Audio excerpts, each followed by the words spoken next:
Hello guys. आज की इस वीडियो क्लास में हम कॉस्ट अकाउंटिंग का एक चैप्टर पढ़ेंगे जिसका नाम है प्रोसेस कॉस्टिंग। प्रोसेस कॉस्टिंग का ये हमारा पहला वीडियो है और मैं इस वीडियो में आपको क्या पढ़ाने वाला हूं। इस वीडियो में मैं आपको प्रोसेस कॉस्टिंग का बेसिक्स बताने वाला हूं। इसके अलावा प्रोसेस कॉस्टिंग को एक एग्जाम्पल से समझाऊंगा। इसके अलावा मैं प्रोसेस कॉस्टिंग का एक न्यूमेरिकल क्वेश्चन भी सॉल्व करके दिखाऊंगा। तो यानी इस वीडियो से हमें बेसिक्स भी कवर अप हो जाएंगे और कंसेप्ट क्लियर करने के लिए मैंने एक एग्जाम्पल लिया है प्रोसेस कॉस्टिंग का और एक न्यूमेरिकल क्वेश्चन सॉल्व करके दिखाऊंगा कि प्रोसेस कॉस्टिंग का एक बेसिक न्यूमेरिकल हम कैसे सॉल्व कर सकते हैं। डन। चलिए बेटा स्टार्ट करते हैं। सबसे पहले कि प्रोसेस कॉस्टिंग होता क्या है, पहले मैं वो समझाता हूं आपको। होता यह है कि जो भी गुड्स हम प्रोड्यूस कर रहे हैं वो गुड्स जो है वो 2-3 स्टेजेस से पास आउट होने के बाद तैयार होता है। तो ऐसे में जो गुड्स 2-3 स्टेजेस से पास आउट होने के बाद मैन्युफैक्चर या प्रोड्यूस्ड होता है, ऐसे गुड्स को, ये जो स्टेजेस जिनसे पास आउट होकर वो गुड्स तैयार होता है, उन स्टेजेस को बोलते हैं प्रोसेस। चलिए आइए समझाते हैं। गुड्स आर प्रोड्यूस्ड, जो भी हम गुड्स प्रोड्यूस करते हैं आफ्टर पासिंग थ्रू, जो भी हम गुड्स प्रोड्यूस कर रहे हैं वो आफ्टर पासिंग थ्रू 2 और 3 स्टेजेस के बाद प्रोड्यूस होता है। यानी जो गुड्स हम प्रोड्यूस कर रहे हैं वो 2 या 3 स्टेजेस के पास आउट होने के बाद, यानी गुजरने के बाद, तब जाकर वो गुड्स प्रोड्यूस होता है। तो ऐसे में इन स्टेजेस को बेटा प्रोसेस बोलते हैं। तो अब आपको समझ में आ गया होगा कि प्रोसेस का मतलब क्या होता है। प्रोसेस का मतलब होता है स्टेज, यानी पहले गुड्स, सबसे पहले रॉ मटेरियल आएगा, फिर वो प्रोडक्शन प्रोसेस में जाएगा। प्रोडक्शन प्रोसेस में भी 2-3 लेवल्स होते हैं जहां से पास आउट होने के बाद वो गुड्स प्रोड्यूस्ड होगा। तो ऐसे में बेटा जी जिन स्टेजेस से वो होकर पास आउट होकर प्रोड्यूस होता है उन स्टेजेस को बोलते हैं प्रोसेस। अब बात करते हैं कि कॉस्टिंग का क्या मतलब होता है। यहां पे मैंने प्रोसेस का मतलब बताया, अब मैं बता रहा हूं कॉस्टिंग का मतलब क्या होता है। कॉस्टिंग जो है वो एक मेथड है। कॉस्टिंग क्या है? Costing is a method by using which we calculate the cost of product. यानी किसी भी प्रोडक्ट की कॉस्ट को कैलकुलेट करने के लिए जो हम मेथड यूज करते हैं उसको बोलते हैं बेटा जी कॉस्टिंग। यहां पर हम उस गुड्स की कॉस्ट कैलकुलेट करेंगे इस चैप्टर में जो 2-3 स्टेजेस से पास आउट होने के बाद प्रोड्यूस होता है। तो जो गुड्स 2-3 स्टेजेस से पास आउट होने के बाद प्रोड्यूस होता है, ऐसे गुड्स की हम पर प्रोडक्ट कॉस्ट कैलकुलेट करने वाले हैं, इसलिए हम इसको बोलते हैं प्रोसेस कॉस्टिंग। डन। तो जो गुड्स 2-3 स्टेजेस से पास आउट होगा उसको हम बोल रहे हैं स्टेज प्रोसेस, और उसके बाद उसकी कॉस्ट कैलकुलेट करने के लिए जो हम मेथड यूज कर रहे हैं उसको बोल रहे हैं बेटा जी कॉस्टिंग। तो प्रोसेस कॉस्टिंग क्या है? प्रोसेस कॉस्टिंग एक मेथड है जिसमें हम उस गुड्स की प्रोडक्शन कॉस्ट कैलकुलेट करना सीखते हैं जो 2-3 स्टेजेस से पास आउट होने के बाद प्रोड्यूस होता है। जैसे आप इसे एक पिक्चर से समझिएगा कि मान लीजिए हम जहां पे गुड्स को प्रोड्यूस कर रहे हैं वो गुड्स 3 प्रोसेस से पास आउट होकर तैयार होता है या 3 स्टेजेस से पास आउट होकर तैयार होता है। तो ऐसे में जब सबसे पहली प्रोसेस आएगी तो उसमें जो हम रॉ मटेरियल लगाएंगे उसको हम बोलते हैं इनपुट। यानी पहली प्रोसेस में हमने इनपुट डाला, उसके बाद हमने क्या किया, दूसरी प्रोसेस में उस गुड्स को और अच्छे से रिफाइन किया, वहां से वो गुड्स पास आउट होने के बाद तीसरी प्रोसेस के पास जाएगा, तीसरी प्रोसेस में हम उस गुड्स को फाइनल टच देंगे और बाद में हमारा एक फाइनल प्रोडक्ट निकल कर आ जाएगा। डन। तो प्रोसेस कॉस्टिंग में जो भी हम गुड्स प्रोड्यूस कर रहे हैं वो 2 या 3 स्टेजेस से पास आउट होकर तैयार हो रहा है, इसलिए हम लोग क्या है, पहली प्रोसेस में जब रॉ मटेरियल लगाते हैं तो उसको बोलते हैं इनपुट। पहली प्रोसेस का जो आउटपुट होता है वो दूसरी प्रोसेस का इनपुट होता है, ऐसे ही जो दूसरी प्रोसेस का आउटपुट होता है वो तीसरी प्रोसेस का इनपुट होता है, और at the end of third process वो हमारा फाइनल प्रोडक्ट बन जाता है। चलिए मैं और बेटर तरीके से समझाने की कोशिश करता हूं। अगर हम बात करें कि इस चैप्टर में हम क्या करने वाले, तो बेटा जी in this chapter we calculate cost of product. हम इस चैप्टर में प्रोडक्ट की कॉस्ट कैलकुलेट करना सीखेंगे। कौन से प्रोडक्ट की? वो गुड्स जो हमने प्रोड्यूस किया है, प्रोड्यूस्ड एट ईच स्टेज। यानी हर स्टेज पे हम लोग क्या करेंगे, जो गुड्स हमने प्रोड्यूस किया है उसकी कॉस्ट ऑफ प्रोडक्ट निकालेंगे। जैसे पहली प्रोसेस में हमने जितना गुड्स प्रोड्यूस किया है उसकी हम कॉस्ट ऑफ प्रोडक्ट कैलकुलेट करेंगे कि पर यूनिट कॉस्ट कितनी आ रही है। फिर दूसरी प्रोसेस में हमने उसे प्रोड्यूस करने में जितना पैसा खर्च किया है उसके बाद हम उसकी कॉस्ट ऑफ प्रोडक्ट कैलकुलेट करेंगे कि हमारी पर प्रोडक्ट कॉस्ट क्या आ रही है। ऐसे ही थर्ड स्टेज के बाद जब हमारा फाइनल प्रोडक्ट निकल कर आएगा तब हम दोबारा कॉस्ट ऑफ प्रोडक्ट निकालेंगे और देखेंगे कि जो पर unit cost of finish goods है वो कितनी आ रही है। डन। चलिए बेटा एक एग्जाम्पल से समझाता हूं, जो मैंने अभी तक पढ़ाया है उसको मैं कोशिश करता हूं कि आपको एक और अच्छे एग्जाम्पल से समझाऊं। मान लीजिए बेटा जी हम एक शर्ट मैन्युफैक्चरर हैं। क्या है? हम एक शर्ट मैन्युफैक्चरर हैं और हम लार्ज लेवल पे शर्ट की मैन्युफैक्चरिंग करते हैं। अब लार्ज लेवल पे हम शर्ट की मैन्युफैक्चरिंग करते हैं तो कैसे करते होंगे? आओ बेटा जी, सबसे पहले बेटा जी हम मार्केट से रॉ मटेरियल बाय करते हैं। सबसे पहले हम क्या करते हैं? रॉ मटेरियल को बाय करते हैं।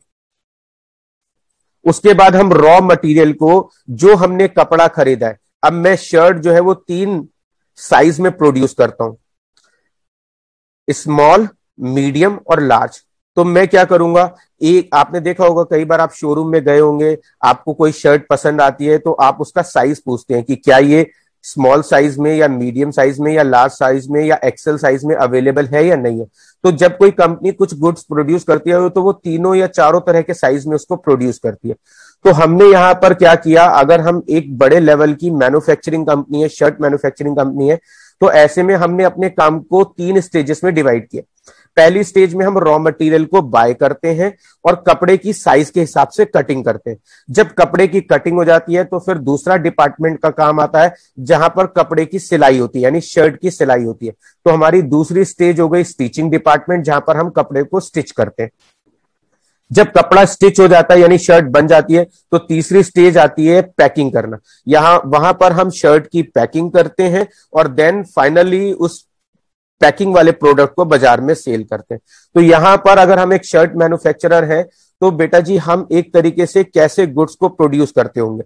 तो बेटा जी हमारा जो गुड्स का प्रोडक्शन है वो 3 स्टेजेस में हमने डिवाइड किया है। पहली स्टेज या पहले डिपार्टमेंट या पहली प्रोसेस में क्या होता है, रॉ मटेरियल का बाय करते हैं और कपड़े की साइज के हिसाब से कटिंग करते हैं। दूसरे डिपार्टमेंट का काम होता है उसको स्टिच करना। तीसरे डिपार्टमेंट का काम होता है उसको पैकिंग करके बाजार में सेल करना। तो अब आपको समझ में आ गया होगा कि जो भी हम गुड्स प्रोड्यूस कर रहे हैं वो कैसे 3 स्टेजेस से पास आउट होने के बाद तैयार होता है। चलिए बेटा जी अब अगर हम बात करते हैं कि इस चैप्टर का जो न्यूमेरिकल कंसेप्ट है वो कैसे है, तो बेटा जी मान लीजिए हमारे क्वेश्चन में 3 प्रोसेस है। कोई भी गुड्स है जो 3 प्रोसेस से पास आउट होने के बाद तैयार होता है। तो पहली प्रोसेस में जो हम स्टार्टिंग में लगाते हैं बेटा जी वो होता है हमारा इनपुट। पहली प्रोसेस में जो हम खर्चे करते हैं लाइक मटेरियल, लेबर, ओवरहेड, जो भी खर्चे होते हैं बेटा जी बाद में हम उस गुड्स को कहां ट्रांसफर कर देते हैं, हम उसको ट्रांसफर कर देते हैं प्रोसेस बी में। यानी पहली प्रोसेस या प्रोसेस ए का जो आउटपुट होगा वो कहां ट्रांसफर हो जाएगा, प्रोसेस बी में। इसी तरीके से प्रोसेस बी में जो भी हमने मटेरियल, लेबर, ओवरहेड पे खर्चा किया है उसके बाद जो भी गुड्स प्रोड्यूस हुआ है उसको बेटा जी क्या करेंगे, सी प्रोसेस में ट्रांसफर कर देंगे।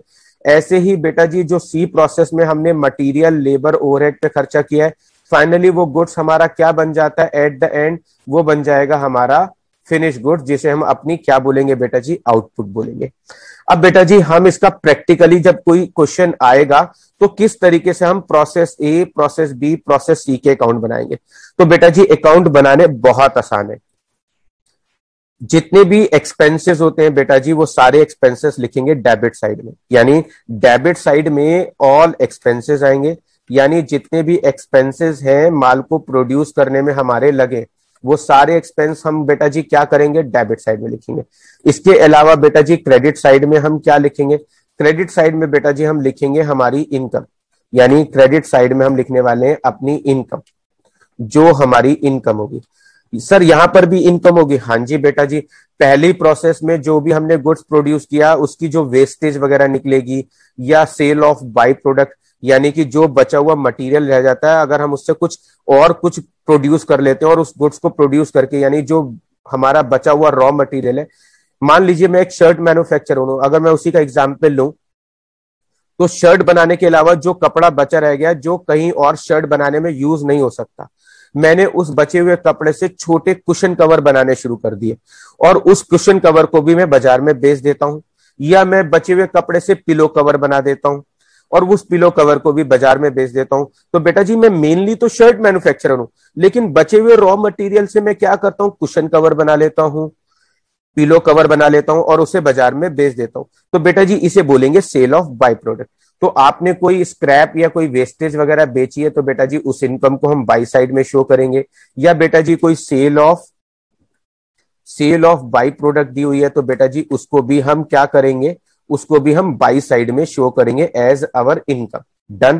तो ये हमारी यहां पर इस चैप्टर में इनकम होगी। इसके अलावा अगर कोई गुड्स ऐसा है जो यूज नहीं हो पाया या कोई किसी तरह का गुड्स है जो वेस्ट हो गया तो बेटा जी उस वेस्टेज को भी हम यहां पर शो करेंगे। डन। उस वेस्टेज को भी हम यहां पे शो करेंगे। इसके अलावा टू साइड में हम सारे खर्चे शो करेंगे, टू साइड का हम टोटल करेंगे, बाई साइड की जो भी वैल्यू घटाएंगे, आखिरी में जो बैलेंस बचेगा बेटा जी वो बैलेंस किसको शिफ्ट कर देंगे, प्रोसेस बी को शिफ्ट कर देंगे। जो प्रोसेस ए का आउटपुट होगा बेटा जी वो प्रोसेस ए का क्या बन जाएगा, इनपुट बन जाएगा। डन। वो उसके डेबिट में आ जाएगा। फिर प्रोसेस बी में जो रॉ मटेरियल, लेबर, ओवरहेड पे खर्चा हुआ है वो खर्चे टू साइड में लिखेंगे। और इसके अलावा बेटा जी बाई साइड में क्या करेंगे, फिर से कोई लॉस इन वेट दिया है, स्क्रैप वगैरह दी हुई है तो बेटा जी वो लॉस इन वेट और स्क्रैप वगैरह हम घटा देंगे। उसके बाद जो भी बैलेंस बचेगा प्रोसेस बी का, वो प्रोसेस बी का जो बैलेंस बचेगा बेटा जी वो प्रोसेस बी की आउटपुट होगी और वो प्रोसेस सी की क्या बन जाएगी, इनपुट बन जाएगी। डन। उसके बाद हमने रॉ मटेरियल, लेबर और ओवरहेड पे जो खर्चा किया बेटा वो लिखेंगे। फाइनली सी प्रोसेस में भी जो हमारी वेस्टेज या स्क्रैप या सेल ऑफ बाई प्रोडक्ट है वो घटाएंगे और आखिरी में जो बचेगा बेटा जी उसको क्या बोलेंगे, फिनिश प्रोडक्ट बोलेंगे। अब यहां पर एक इंपॉर्टेंट बात आपको ध्यान देने वाली है कि यहां पर एक्सपेंसेस जितने भी होंगे बेटा जी वो तो लिखेंगे डेबिट साइड में, और जितनी भी इनकम या जो मटेरियल यूज नहीं हुआ वो हम कहां लिखेंगे, बाई साइड में। इसके अलावा हम यहाँ पे यूनिट्स भी लिखेंगे बेटा जी, यानी स्टार्टिंग में हमने कितनी यूनिट्स लगाई थी और एट द एंड हमारी कितनी यूनिट प्रोड्यूस हुई है ये भी हमें यहाँ पर शो करना होता है। तो यहां पर हम बेटा डेबिट साइड में दो कॉलम बनाएंगे, एक यूनिट्स का और एक अमाउंट का, यानी जो भी हम गुड्स प्रोड्यूस कर रहे हैं उसका यूनिट और अमाउंट दोनों में रिकॉर्ड रखेंगे। ऐसे ही क्रेडिट साइड में भी हम यूनिट और अमाउंट दोनों का रिकॉर्ड शो करेंगे। डन। तो अब आपको समझ में आ गया कि जितने भी खर्चे हैं वो हम डेबिट में लिखेंगे, जो मटेरियल हमारा यूज नहीं हुआ या कोई हमारी वेस्टेज की स्क्रैप वगैरह हमने बेची है या हमने कोई बाई प्रोडक्ट बेचे हैं तो उनकी इनकम को बाई साइड में लिखेंगे। एट द एंड जो बैलेंस बचेगा वो प्रोसेस ए का जो आउटपुट है प्रोसेस बी में शिफ्ट हो जाएगा और जो प्रोसेस बी का आउटपुट होगा वो प्रोसेस सी में शिफ्ट होगा और जो प्रोसेस सी का आउटपुट है बेटा जी वो एट द एंड क्या बन जाएगा, फिनिश प्रोडक्ट बन जाएगा। तो अब आपको ये बेसिक्स तो समझ में आ गए कि प्रोसेस क्या होते हैं, प्रोसेस कॉस्टिंग क्या होता है, इस चैप्टर में हम क्या करते हैं, डिफरेंट डिफरेंट स्टेजेस पे जो गुड्स प्रोड्यूस किया होता है उसकी हमें कॉस्ट ऑफ प्रोडक्ट और कॉस्ट पर यूनिट कैलकुलेट करनी होती है। उसके लिए हम बेटा जी स्टेटमेंट बनाते हैं, अकाउंट बनाते हैं। अकाउंट कैसे बनाते हैं, डेबिट साइड में सारे एक्सपेंसेस लिखते हैं, क्रेडिट साइड में जो मटेरियल यूज नहीं हुआ या जो जो वेस्टेज बेचकर पैसा मिला है वो क्रेडिट साइड में शो करते हैं, जो बैलेंस बचता है वो नेक्स्ट प्रोसेस को शिफ्ट कर देते हैं। आइए बेटा जी जितना भी अब हमने पढ़ा है उसे हम एक न्यूमेरिकल क्वेश्चन करके स्ट्रॉन्ग कर लेते हैं। जी बेटा जी यहां पर हम एक न्यूमेरिकल क्वेश्चन सॉल्व करेंगे बेटा जी, और कैसे हम लोग अकाउंट बनाएंगे वो प्रैक्टिकली सीखते हैं। जी बेटा जी यहां पर एक क्वेश्चन है, मैंने आपको समझाने के लिए लिया है। यहां पर दिया है कि एक गुड्स है जो 3 प्रोसेस से पास आउट होकर तैयार होता है। उन प्रोसेस के नाम बेटा जी ए प्रोसेस, बी प्रोसेस और सी प्रोसेस है। ड्यूरिंग द मंथ जो हमारी कंपनी है उसने कितनी यूनिट प्रोड्यूस की है, 10,000 यूनिट प्रोड्यूस की है। तो क्वेश्चन में हमें यूनिट्स भी दी हुई है। इसके अलावा process A, process B, process C में बेटा जी कितना मटेरियल कंज्यूम्ड हुआ है, यानी कितना मटेरियल लगा है वो दिया है, कितना वेजेस पे खर्चा आया वो दिया है, कितना हमारा फैक्ट्री एक्सपेंसेस का खर्चा हुआ है वो दिया है, कितनी हमारी स्क्रैप यानी वेस्टेज की सेल दी हुई है बेटा जी।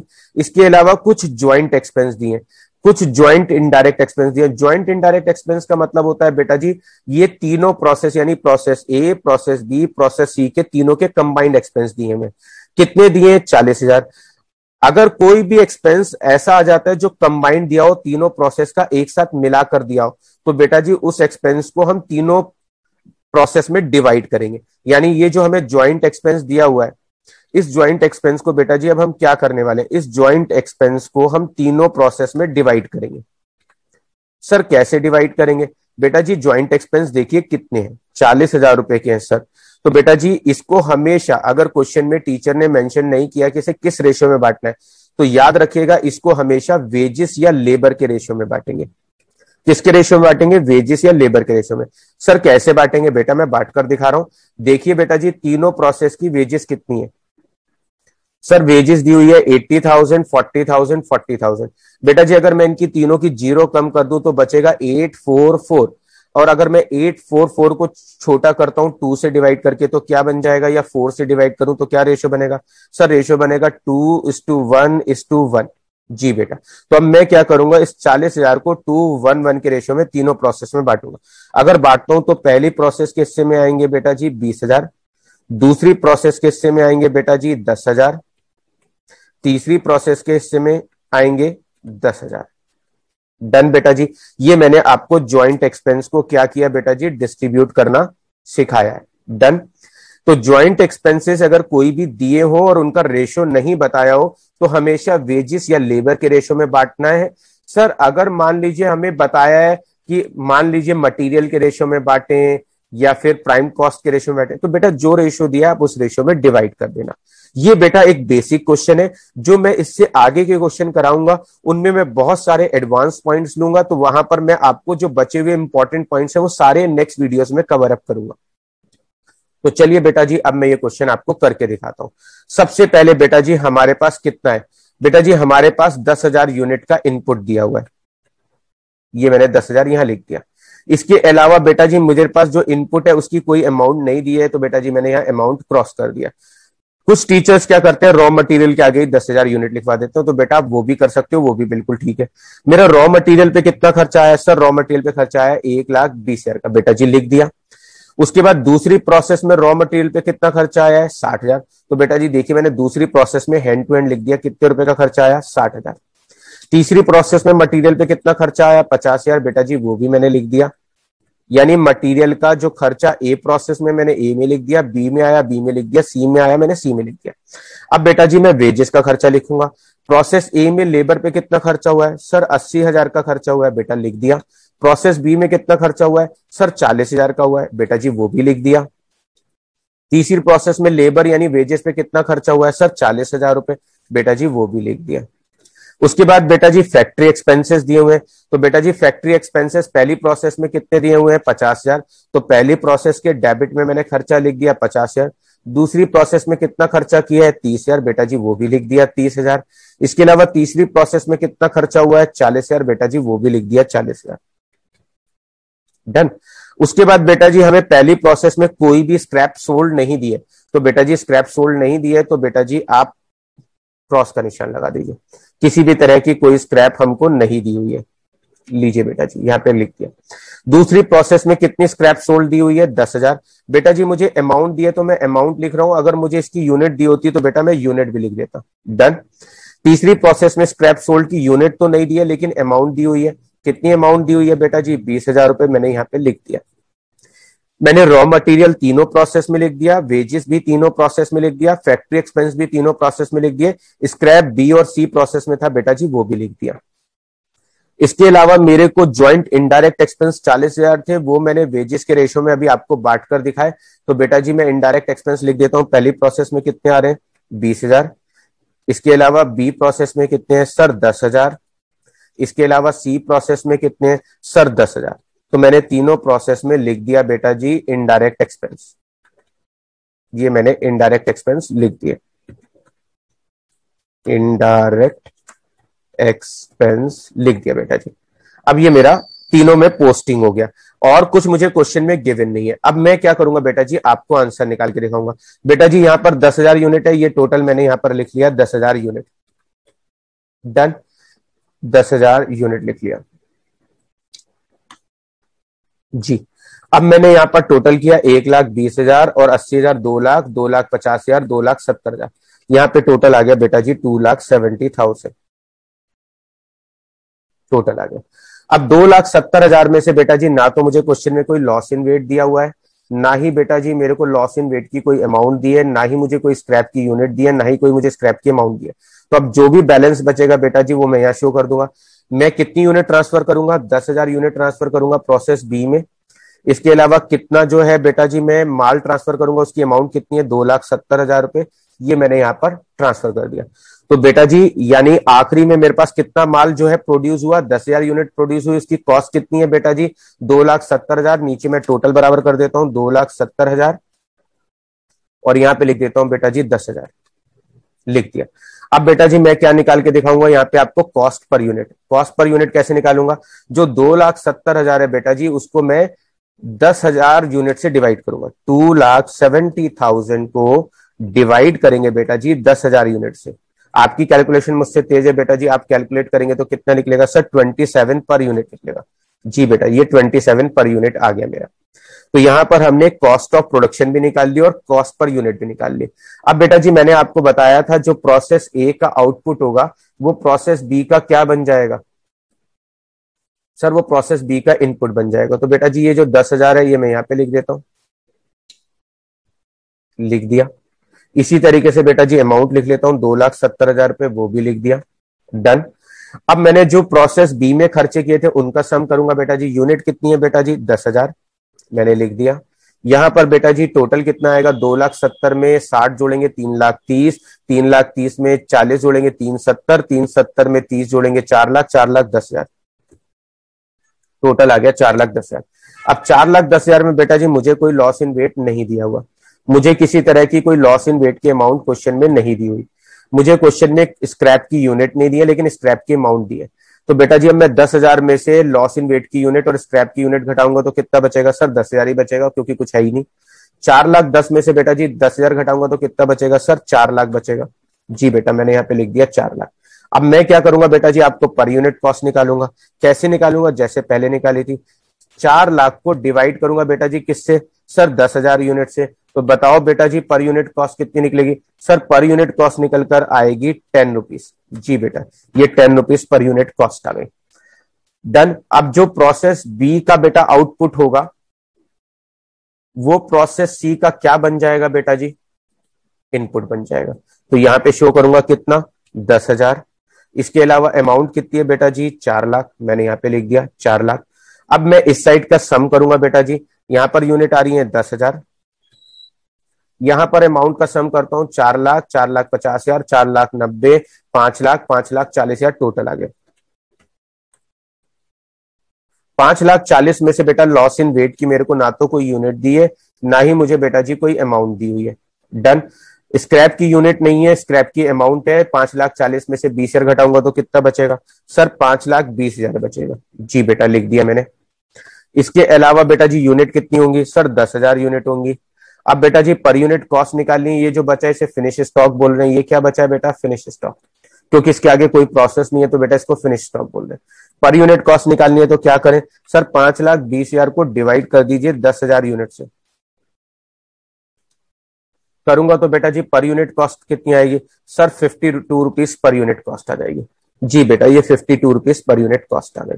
तो बेटा जी ये था हमारा इस चैप्टर का एक बेसिक न्यूमेरिकल जो मैंने आपको सॉल्व करके दिखाया। तो होप यू गाइस इस वीडियो को देखने से अब आपको समझ में आ गया होगा कि प्रोसेस का मतलब क्या होता है, प्रोसेस कॉस्टिंग का क्या मतलब होता है। इस प्रोसेस कॉस्टिंग के चैप्टर में हम क्या निकालते हैं, कॉस्ट ऑफ प्रोडक्ट निकालते हैं एट ईच स्टेज। इसके अलावा cost of product per unit निकालते हैं एट ईच स्टेट। और कैसे हम लोग क्या करते हैं, प्रोसेस अकाउंट कैसे बनाते हैं, ए का, बी का, सी का, वो मैंने एक न्यूमेरिकल से आपको सॉल्व करके दिखाया। तो बेटा जी होप यू आपको ये वीडियो पसंद आया होगा। अगर आपको ये वीडियो अच्छा लगा है तो इसे अपने और फ्रेंड्स के साथ शेयर करिएगा। अब जो इससे आने वाली नेक्स्ट वीडियोस होंगी उसमें मैं आपको काफी सारे एडवांस क्वेश्चंस करके दिखाने वाला हूं, डन।